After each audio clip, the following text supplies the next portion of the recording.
Hey everybody, it's George Brasher here with Shakedown the Thunder Sports, and I know it's been a while, but we're coming at you. We're gonna talk a little bit of NFL draft here with the Fighting Irish. We're gonna talk some blue and gold game, and we'll talk about some breaking news that we had earlier today with Jordan Johnson.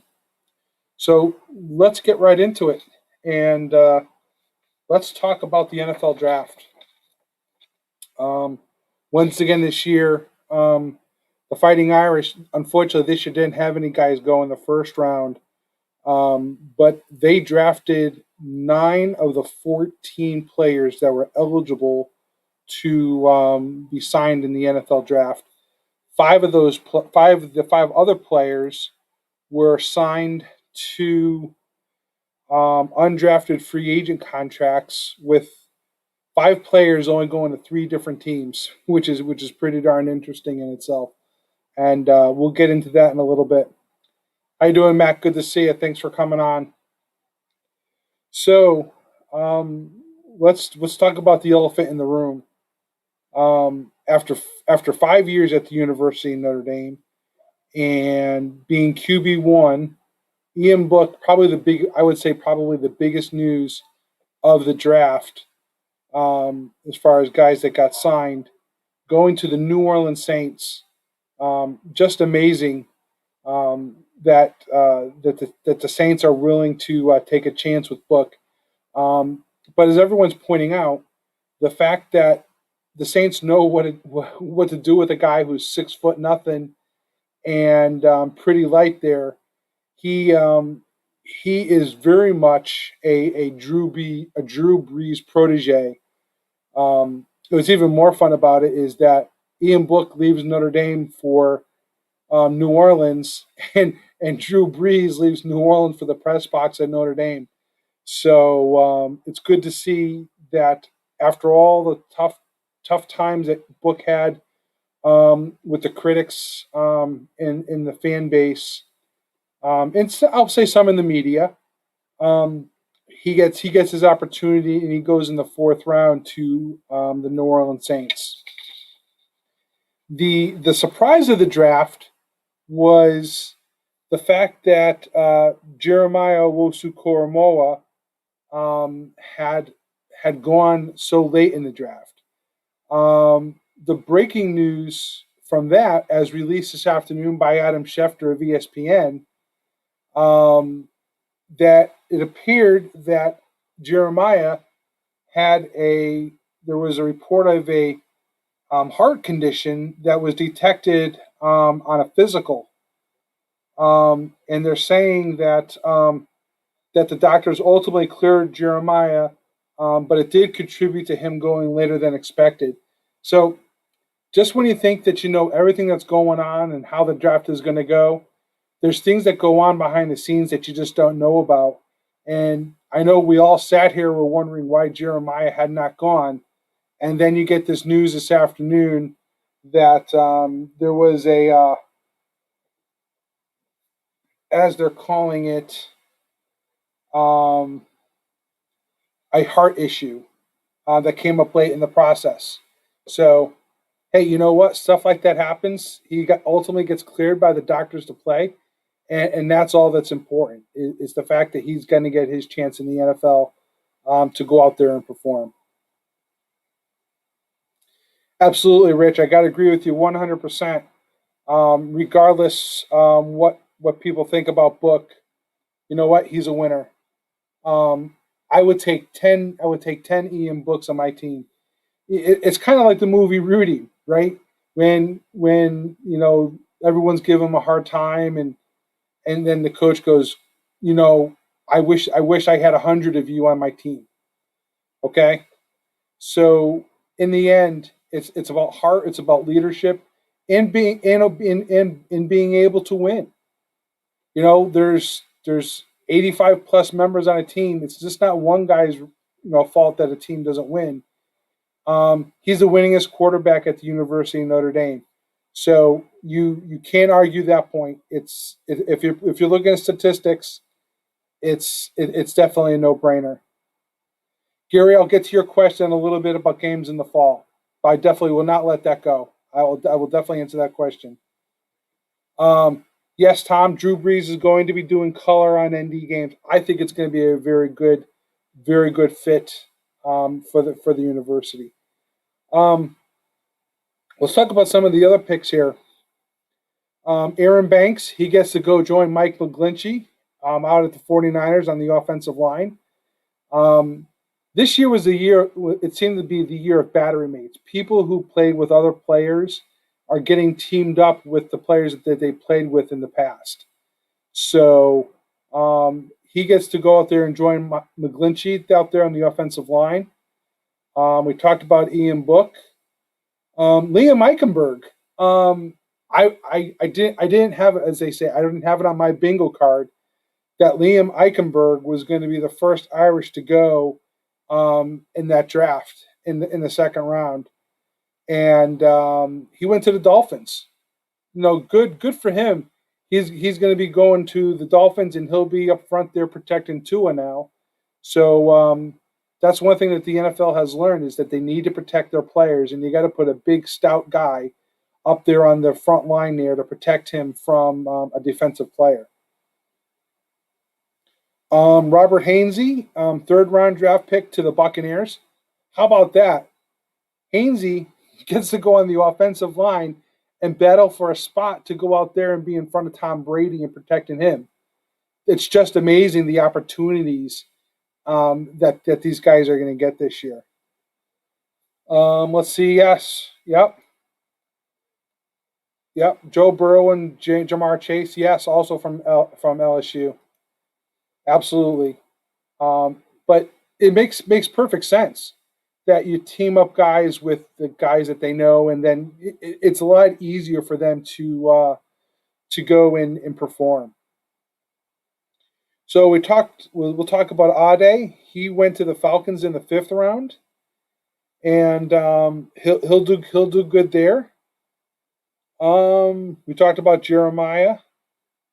Let's see here, and then you have Tommy Tremble, who went in the 3rd round to the Carolina Panthers.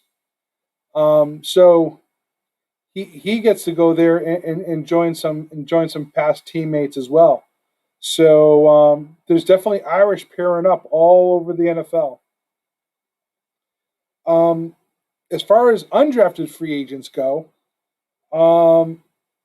that's always an interesting process. I'm sitting here Saturday night after the draft, and I'm following the lines from the USA Today, I believe, or it was the NFL Network or something, waiting to see who's signing with what teams. And there was such a lag; it was just crazy.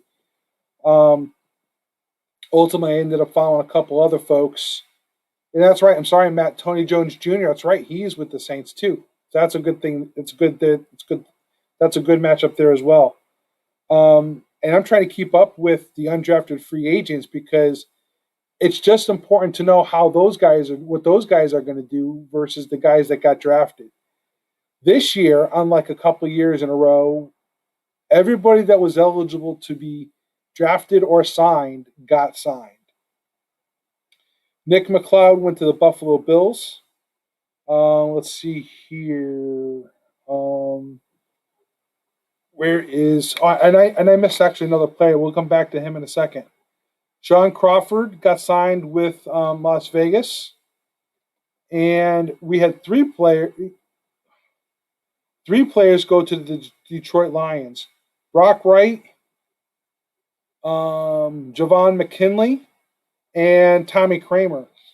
So, hey, 9 out of 14 were drafted.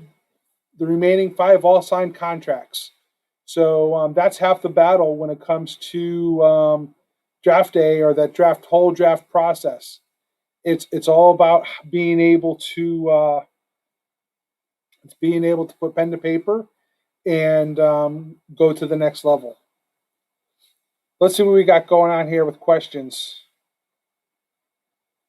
Let's see here. Hey, Matt. Hey, Jared. Good talking with you earlier, buddy. Jared. Hey, Gary. Tom. Let's see here. We'll come back to the questions about games in the fall. We talked about Joe Burrow. Tony Jones Jr. Ben Skoranek, yes, he was the guy I was going to go back to. Ben Skoranek actually was drafted by the Rams, so that's a good pickup. That's a good fit for him.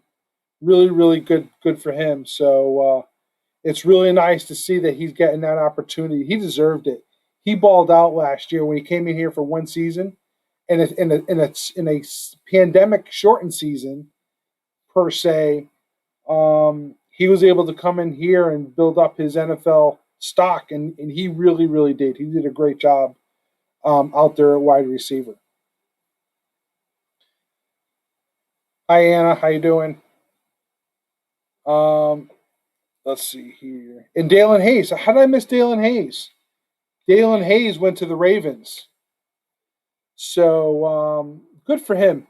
You know, that's another guy. I mean, of all the guys I was looking at on the pro day when we were on the press conference, I would say Dalen Hayes probably had the best press conference of all the guys that came out in front of the media. He was straight up, straightforward, and very humbled. And I'm actually very surprised that he went where he did. Um, I believe that he was undrafted free agent. So it's just sometimes you don't know where the cards are going to fall, and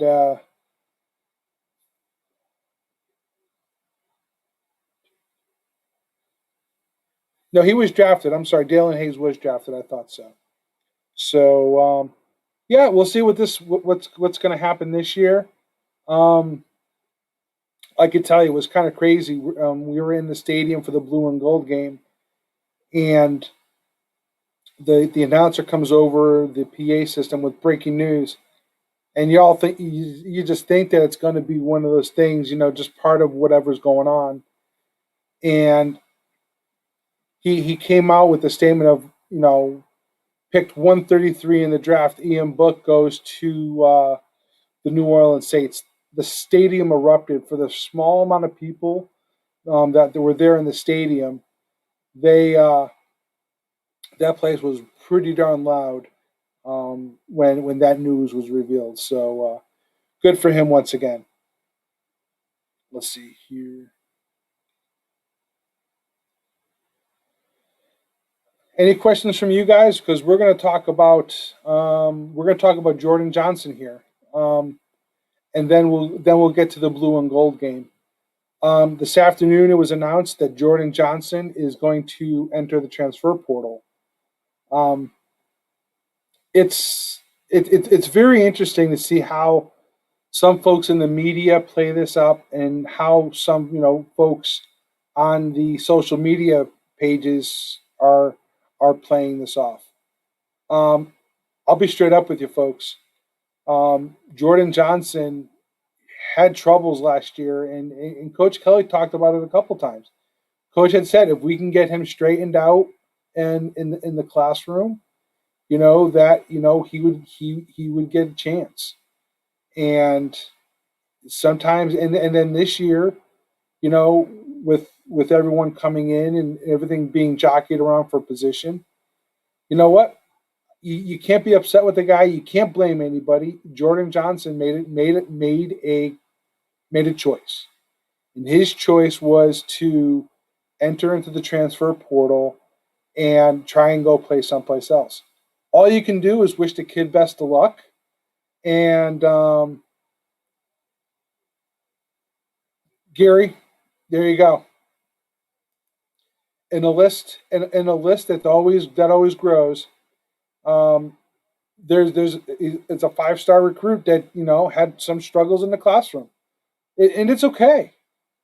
Some people can handle it, some people can't, and part of being at Notre Dame is you got to be able to go in the classroom, and that kind of stuff happens. But all we can do is just wish him the best, and move on, because there will be other people. Exactly, Tom. Wish them good luck. That's all you can do. Let's talk to other receivers and QBs. I like it. Um, yes, Gary. True. Coach Holtz passed on Randy Moss. Come on, man. Incorrect, Sean. Not every school is a fit for guys. Exactly. It's you come to the University of Notre Dame, you're considered a student athlete. You're always a student before the athlete. So, okay, so since there's a big discussion, let's get on to the quarterbacks and QBs and wide receivers. Let's talk some offense and defense here. Um, it's kind of funny here. You talk about the score. It's a blue and gold game. It's a practice. It's to see how the guys had done over a span of 14 practices that culminates to the blue and gold game.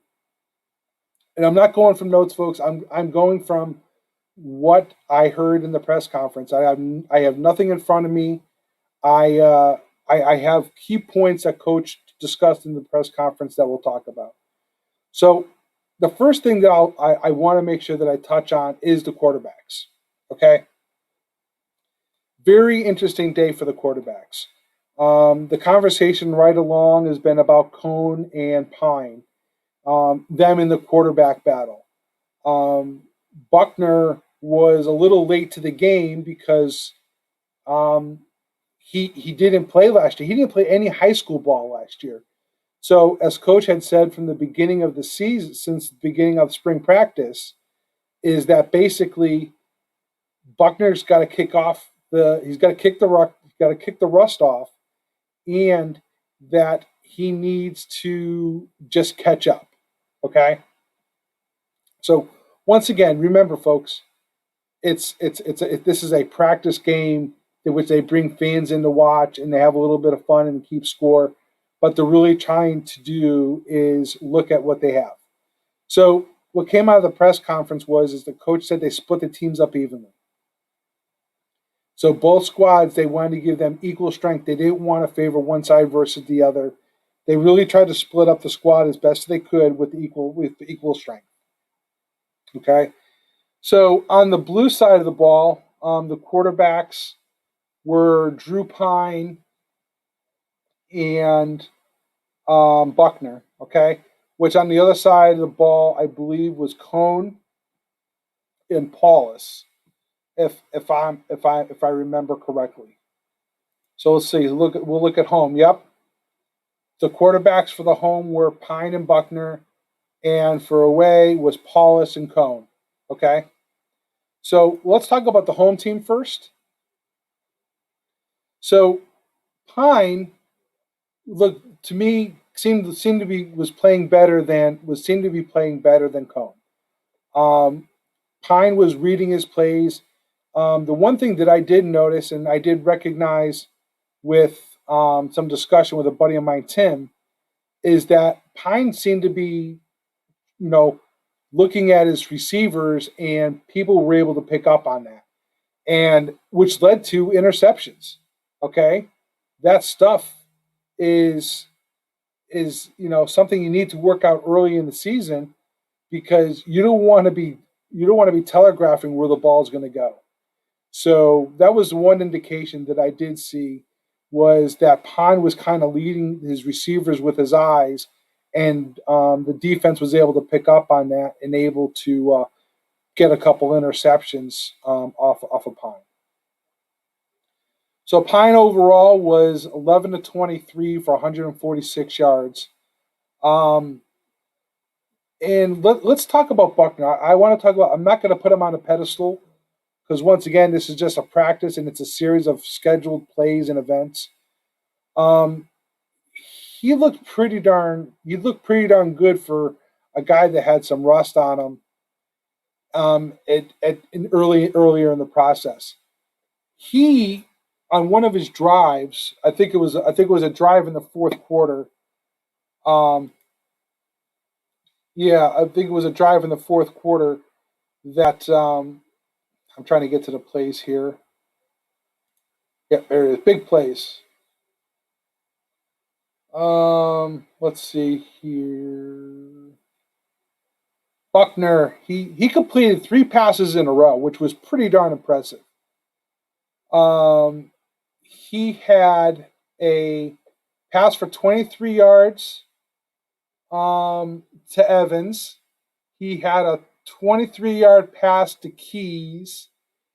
He had a 22-yard pass to Keys. And that was in the third quarter. Okay.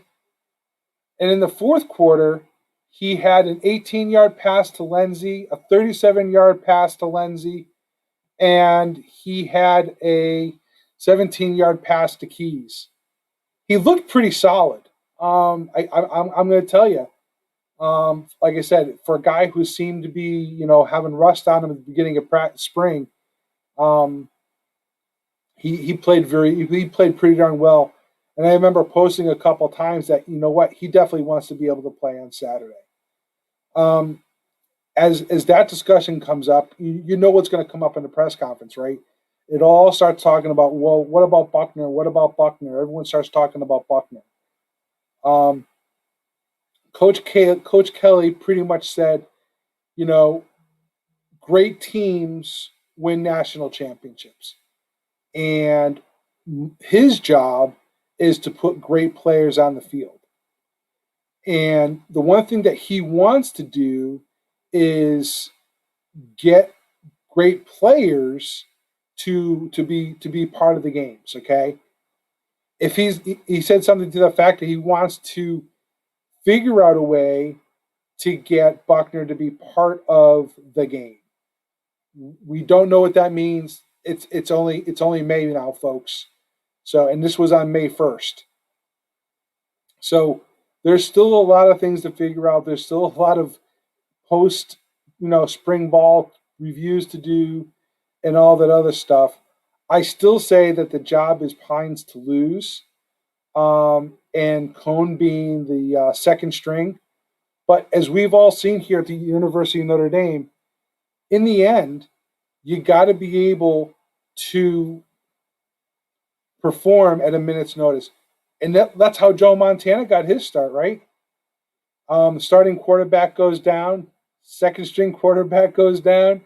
Next thing you know, it's Joe Montana in there handling the ball. So you never know when the call is going to come. It's a matter of being ready. And that doesn't make a difference who you are in the lineup, all the way down to the fourth string quarterback. You never know. You never know who's going to get hurt, what's going to happen. So you need to have everyone up, ready to go, and everyone being able to perform when they're called on. So that's the QBs. Any questions about the QBs? Anything about the QBs I did not cover?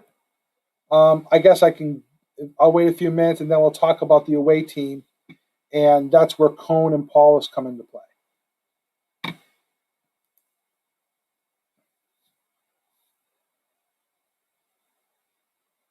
Okay, with that, Cone was the quarterback on the other side of the ball, originally um, going up against Pine. Cone was 18 of 32 for 197 yards. Paulus had 2 pass attempts and 11 yards. So I'll say once again, Cone seemed a little bit of rushed in some of his throws. But once again, folks, it's a bunch of scheduled plays that are going in, and they're trying to see how these guys are going to react to the game time pressure. And yes, Sean, you're absolutely correct. The fact that Drew Pine, he already knows the playbook, and that's why I say the job is his to lose. He knows the expectation. He knows the work ethic. He's been around the players, and absolutely, it's his job to lose. He definitely knows the playbook.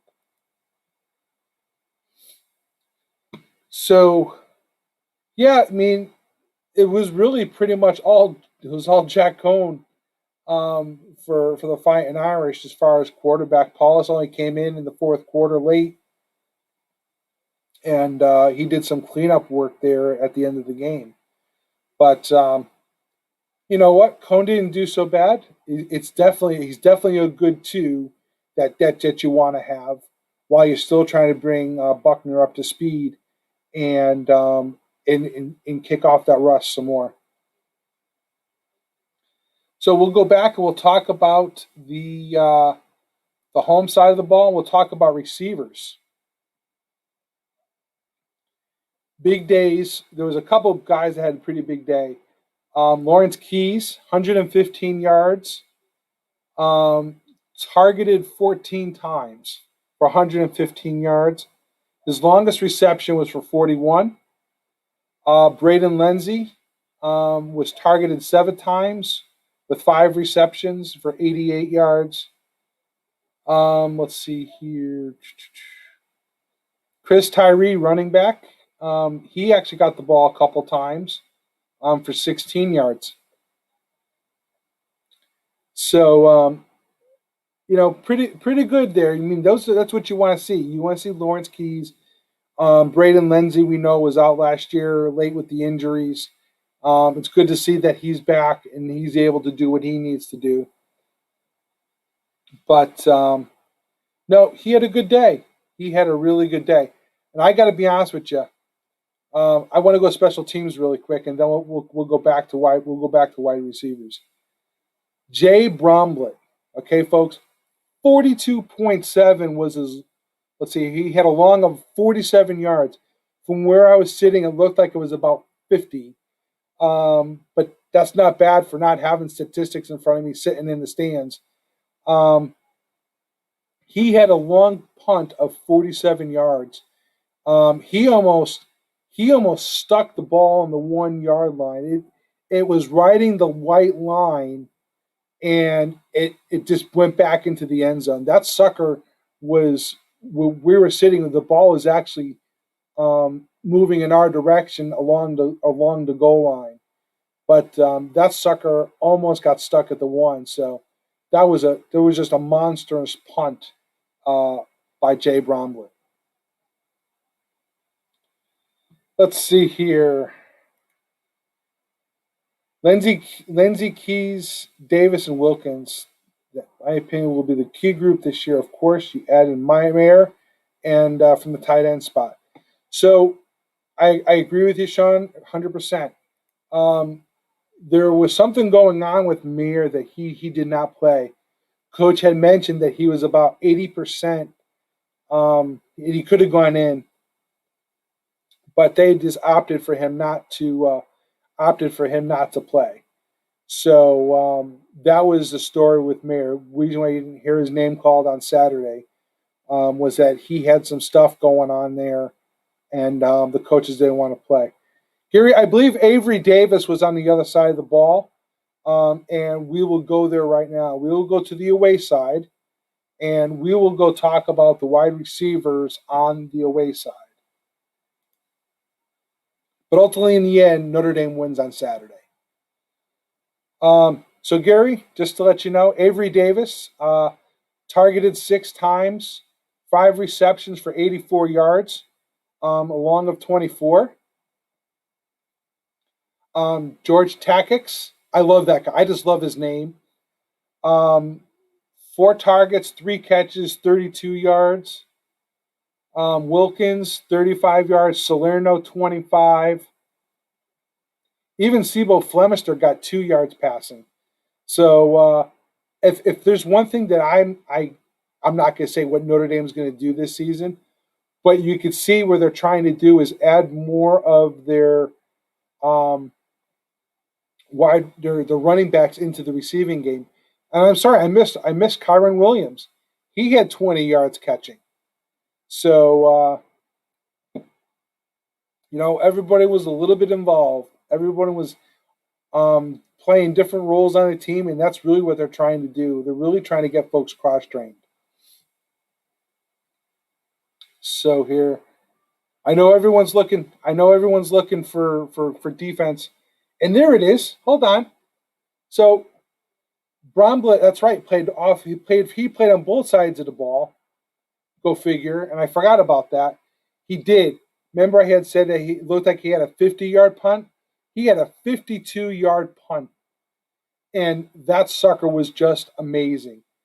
That's what you want to see early in the season is a guy, punting like that. His average for the goal team was 46 yards, and when he was punting for the home team, his average was 42. So I'll take 46 and 42 every day from a punter. In my eyes, as far as statistics are concerned, in getting that ball, into a flipped field position. So let's see here. We talked about. So let's talk about the running backs. We'll go back to the blue side of the ball. Chris Tyree, 10 attempts, 43 yards, long of 16. Albano had 5 attempts and 19 yards. We want to talk about Drew Pine. Pine. Pine was sacked. I think Pine had 3 or 4 sacks on the day, and he was 6 attempts and minus 30 yards. So you just got to be careful there when you decide you're going to put him in a running situation. Hopefully, that's not his crux come the fall. But like I said, it's only spring ball. I'm not going to be too worried about it. Let's see here. So that's rushing. So Tyree 43, Albano 19, and Buckner had 6. You go to the away side of the ball. Here's where you got your meat and potatoes. Williams 16, Flemister 11. Another Asaf on the team. He has 9 yards. Ketterer had 2. Jack Cohn was minus 12. So that is that.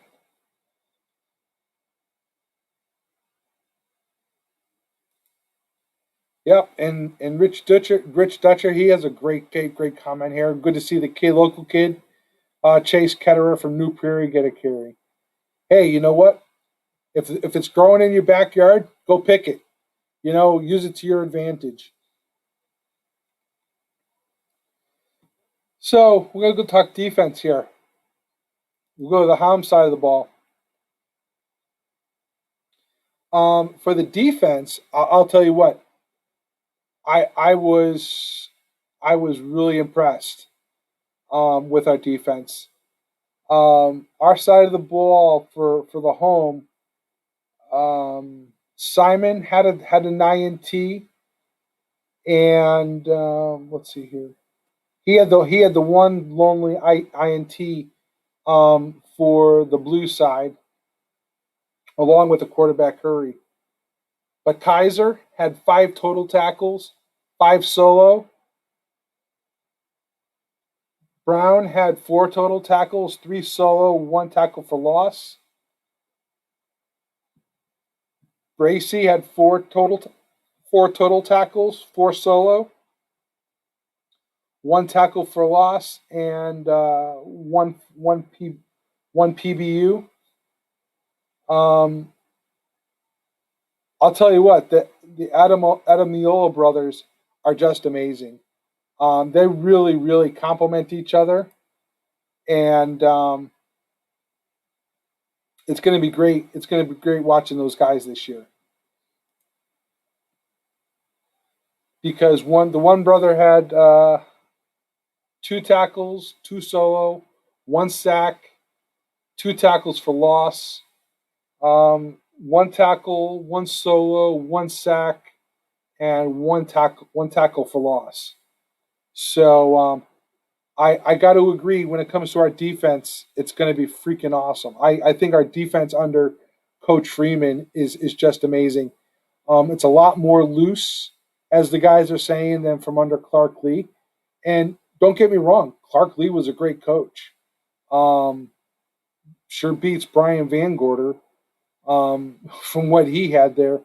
And if this allows the guys to play a little more loose, a little more flexibility, and as they're saying, let them go be football players. Hey, do what works, you know. And Marcus Freeman is going to have a little bit of a homecoming of sorts on the season and as well as Coach Kelly, because both of them are going to need to take on Cincinnati at Notre Dame. And Gary, they are faster. These guys are nimble. These guys, they're going to get it. They're going to get at it this year. So let's see here. That's defense for the blue side. Let's go to the defense for the away side. And I just love some of these guys' names. Luafu had 5 total tackles, 5 solo, 1 sack, 2 tackles for loss. I'm not sure if you guys realize this. When a defenseman gets a sack, in the past, I think it's Coach Elston's wife. They get a sack of cookies, chocolate chip cookies. Hey, get me out there. I'll if someone's going to give me a sack of cookies for every sack that I get on a Saturday, I'm in. Sign me up. So I'm not sure if anyone was aware of that, but yes, there is a sack of cookies awaiting for you if you have a sack during the regular season against the opponent's quarterback. Getting back to the defense, Wallace had 4 total tackles, 3 solo, and 1 PBU. Gary, I know you want cookies. I'm going to massacre this guy's name. Kenyatta had 4 total tackles, 4 solo. Folks, there's guys that you haven't heard about in the past. All these guys were sitting, back waiting their turn, and now they're going to get their opportunities. So I think that this year, this defense, they've seen once again what it's like to get to a college football playoff, and they keep coming up short. I think that they want to get there, and and get that ultimate prize. How about some cheesecake? That's funny, Sean. I will give you a huge sack of cookies if you can get us to a game this year. I'll give myself a sack of cookies if I can get myself to a game this year, Matt. Yeah. So we'll talk about fan attendance and stuff here just in a little bit. We're getting very close to that. But to me, it was a beautiful day. It was a beautiful day in the stadium on Saturday. It was good to hear folks screaming and hollering. It was good to sit around and just talk football for a couple hours. I couldn't believe how fast it went. Once we actually got inside the stadium and the game was started to be played, I didn't realize it was actually almost done. The first half went pretty quick, and the second half goes even quicker with the continuous running clock. So yeah, it was pretty darn interesting. Um, I have to go back. I want to go back and talk about Buckner really quick because there was something of significance that happened that I was actually quite impressed with. I think he actually had a rushing touchdown. Yeah, he did. Buckner had a rushing touchdown. I thought that he had a quarterback keeper, and he put it in the end zone, which is pretty sweet for him. So no, it was definitely a good day to see these young guys get a chance. And the interesting part is, everyone talks about freshmen, you can't start them. But in the end, if a guy's playing good enough, why not start him? And there's talk about the possibility that there may be some freshmen starting on defense this year. I'm not against that. I'm not against starting some guys on offense on the offensive line. Give these guys game time experience. It's invaluable, absolutely invaluable to give guys those opportunities, especially if it's a game where you can handle it. So we've talked the NFL draft. We've talked the blue and gold game. Let's talk about some fall football and the question on everyone's mind about getting into the stadium. About a week and a half ago, we published an article. We talked about the news that was coming out from the university in regards to fan attendance. In case you didn't get a chance to read it, I'm going to pull it up here really quick. And we will talk about the 2021 season, about tickets and home schedule. How does that sound? We'll talk a little ticket and schedule times. So, some important dates. The university talked about season ticket renewals. So, if you're a season ticket holder, that activity is going to start around May 24th. Prior to they were talking about the preseason football tickets. Per the press release, prior to tickets going on sale, the university will communicate the capacity for Notre Dame Stadium and other campus events surrounding the football weekend. Okay, so that includes, i.e., season tickets, alumni lottery, single game tickets, and then about the campus events, including parking, tailgating, and traditions. So, to be honest with you, folks, it's pretty interesting out here in St. Joe's County, which Notre Dame is part of, and it's the county that I live in.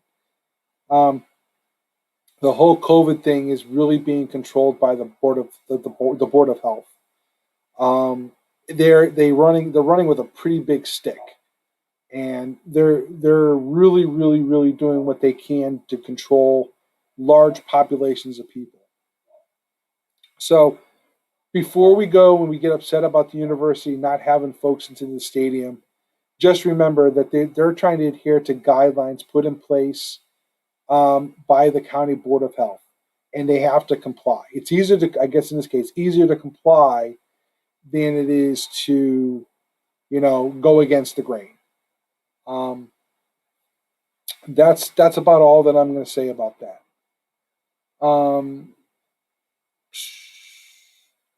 Football ticket lottery. Eligible lottery participants will have the opportunity to purchase tickets in July, and then single game tickets will go on sale in mid-August. Okay? You can check out the link. Let's see if I can put it into the screen here. I'll put it on the banner. You go to our home, if you go to our Shakedown the Thunder Sports, www.shakedownthundersports.com, you can look for the story. It's titled 2021 Ticket Information and Home Schedule Times Released. So that's where we are with the ticket information. Let's talk about the other aspect of the activity there in that article is the home schedule. Folks will say the home schedule. Actually, they'll say that the schedule does not look very strong. We all got to remember, right? These schedules are made years in advance, and stuff happens. You got to schedule certain teams. You got to play certain games. You're going to have a couple non-conference games, and so on and so forth. So The I say four non-conference games this year is Toledo. That's on September 11th, which is Notre Dame's first home game of the year, and that's going to be 2:30 Eastern Standard Time on NBC. The game before that, their first road trip of the year in the season opener on the road against Florida State, is going to be on Labor Day, September 5th. The whole interesting thing about Drew Brees being in the press box comes into play here. And that's when Notre Dame plays against Purdue on 9/18 at 2:30 in the afternoon. A vast majority of these start times this year are at 2:30 in the afternoon.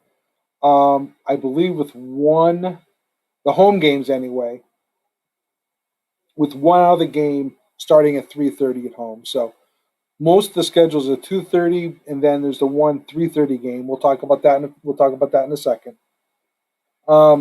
So that home game against Purdue will be interesting to see how things go with Drew Brees and the doing color commentary against his alma mater. I think it's going to be just fine personally.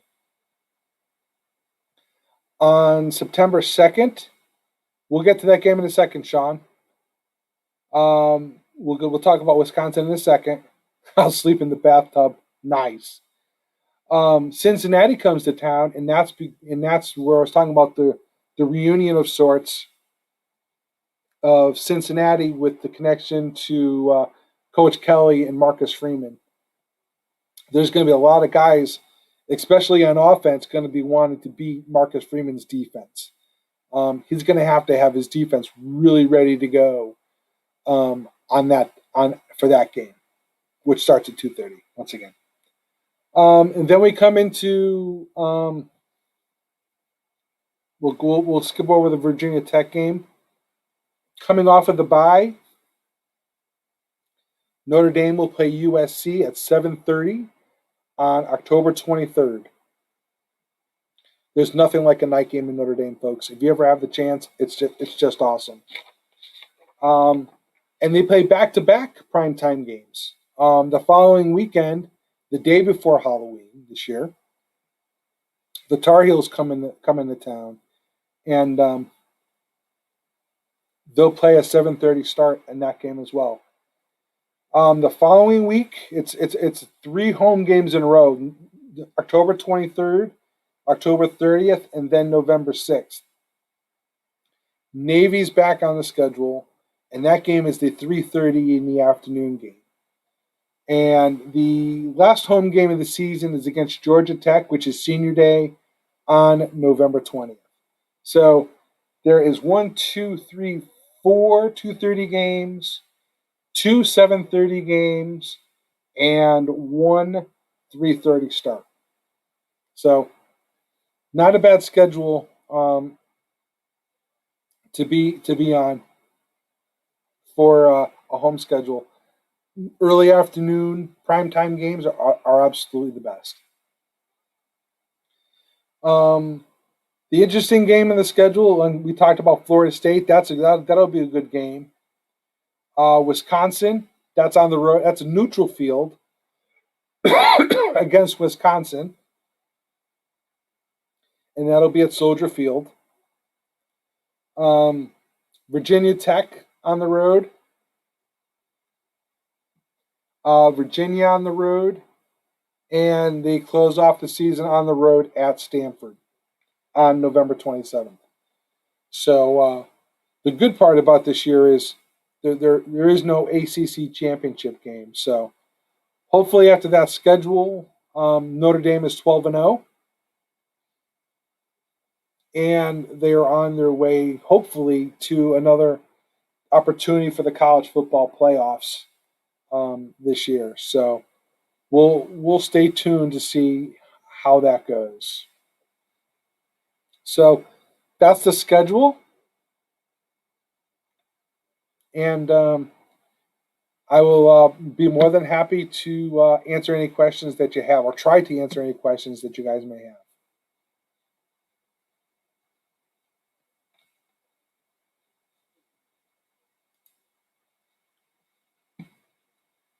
Come on, you guys got to have questions.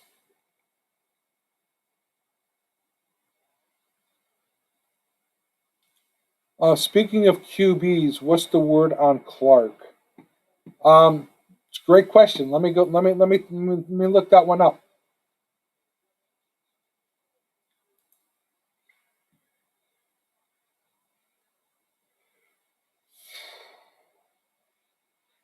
Sorry, folks. It was a long day at work. Long mental day at work.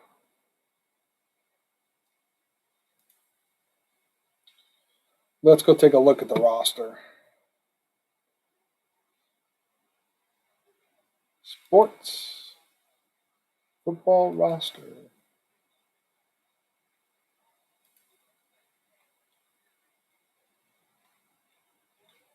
Quarterbacks at the bottom of the page. Um, I have no information about Brendan Clark right now. I don't. It didn't even come up in the press conference about Brendan Clark. So, but what I will do is I will keep my ears to the ground there, Rich, and I will let you know when I hear something. I'll do some poking around, but nothing's been really talked about Clark at all in any of the press conferences. Avery Davis, I think he's gonna do an outstanding job this year, Gary. I know what you're waiting for. We won't talk about it just yet, but I definitely know what you're looking for there in Avery Davis. Um, it'll be pretty darn exciting if he does what we're hoping that he does.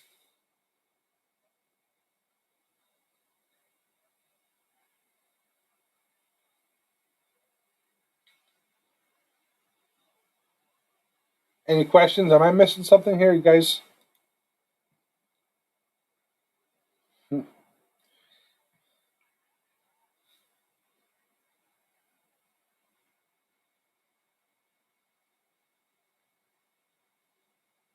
And Sean, I was actually going to ask you guys the exact same thing. Um, I would definitely be up for we can do each other's shows. Absolutely. We'll just have to make sure we could talk about the times and make sure everything works out. But most definitely willing to do a pregame with you guys. That'd be awesome.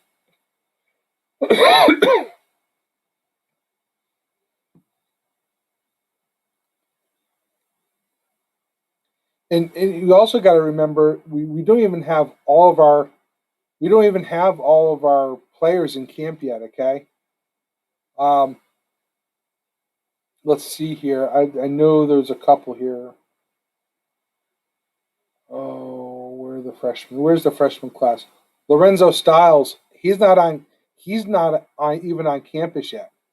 So that'll be great to see him come in as as Jordan Johnson exits um, from the team.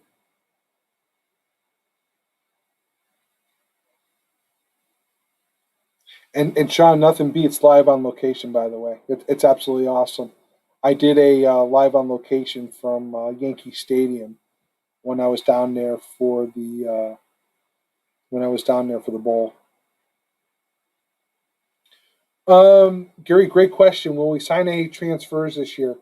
Coach Kelly has said that there's basically a group of folks assigned to watching that. Um, and I'm sorry if I always sound like I'm talking about in Coach Kelly's voice, but I just believe in using the words that he uses so it doesn't come across the wrong way. Um, Coach says that the guy's got to be the right fit, and if it's going to work on the field, it's got to be a fit for for the entire team. So they're not saying they're not looking for any transfers, sign any transfers this year. Um, but they're always looking to see what's possibly out there. There's a lot of things going down today on the transfer portal. So there was a lot of guys from different schools that you would not expect to see things going down. So that transfer portal today has been very, very hot. And Gary, that's exactly what he says. If it helps us to be a better team, absolutely, absolutely correct. Um, as Coach said on Saturday, um, good teams can make the playoffs. Great teams win national championships. And he is working to do his darndest to get great teams onto that field. And sometimes this is what happens with the guys that don't stick around. Um, in the end, you know, it's a matter of patience and what do you want to do. So we all don't get the same opportunities. You got to make your opportunities, and whether that's making that opportunity in the classroom or if it's making it on the field, that's that's really the difference. He was saying that about today in the press conference about the guys that made it into the NFL. All of these guys came in on a mission. Those guys' goal was to come in and to make an NFL squad. And they put the work in. They put the blood, sweat, and tears um, into their passion. And despite what people say nowadays, hard work rewards. And these guys worked hard, and they got their just rewards. Um, they did what they had to do. It's not saying that other guys in the past who were in the draft and they didn't get signed, either drafted or undrafted free agent signings, that they didn't put the work in. It's all about the fit. This year just happened to work out right for these guys that they had the skills that specific teams were looking for. So, in that case, good luck. Good luck to those guys in their future. Unfortunately, not in the NFL, but they're walking away from with a degree from the University of Notre Dame, and in the end, that's the important part.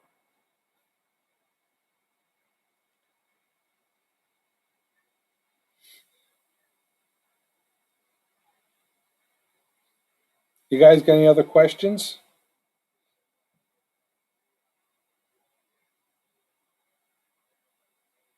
I'll do a quick poll. Who is your player to watch this year of the folks that are online? Who is your player to watch?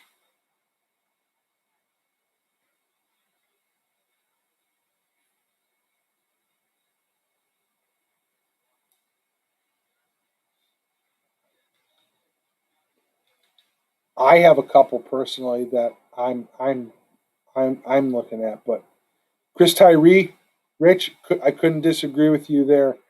Um, Chris Tyree, as a sophomore, I think he's going to have a breakout. He's one of my players to watch. I think that he's going to make some serious noise. Um, he's going to make some noise in the backfield, and I think he's going to make a difference in some other schemes. So yes, definitely agree with Chris Tyree. The big German, I love that. So in that reference, that's defense, and I don't want to mispronounce his name, but I will go alphabetically because I know it's sooner in the alphabet.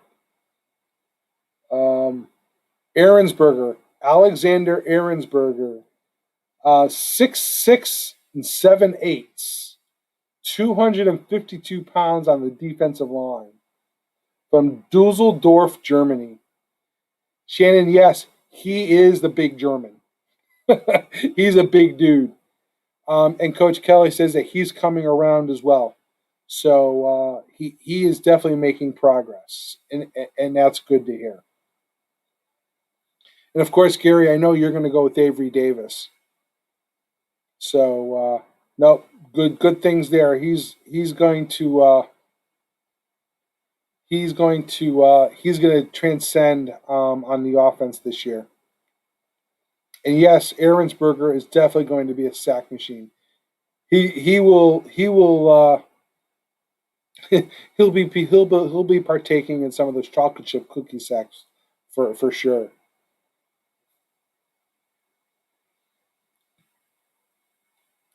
So my guys to watch, I will give you a couple.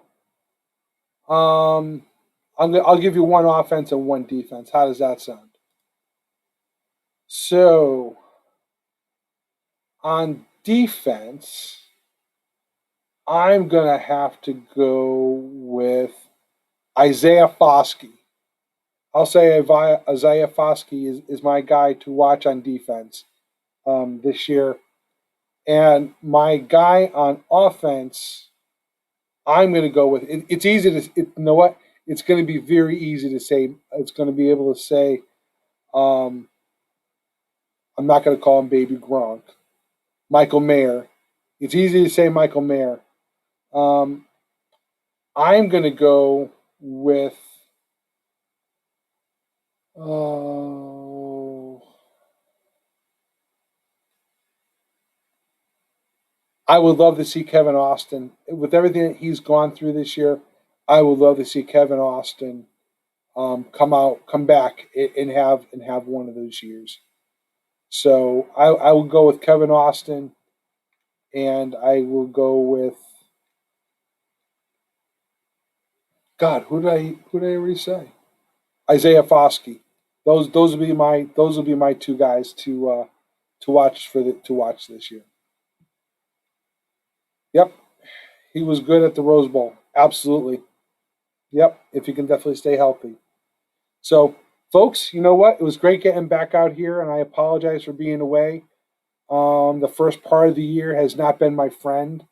There's been a lot of personal stuff going on, not close to home, but my mom, and things are finally going good there. So um, it's hard to come on and do these types of things, and you got a lot of other stuff going on. So I want to thank you all for coming out and listening in and asking questions and hanging out for an hour.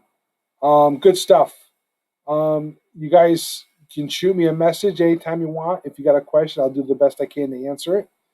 And we'll stay in touch. I want to try and do a show, at least try and do a show once a week and see what's going on and keep you all informed. So until then, thanks a lot. Thanks for coming on and hope everyone has had a great week. And as a side note, Notre Dame baseball, number two right now in the national rankings, knocking on the door for number one in college baseball. So they're having some good times over there at the EC, over there at the stadium, and they're definitely getting it done under Coach Jarrett. So Coach Jarrett's a great guy, and he's definitely got that team going in the right direction. So until then, hey, hope all is well. Thanks for tuning in. And as always, go Irish.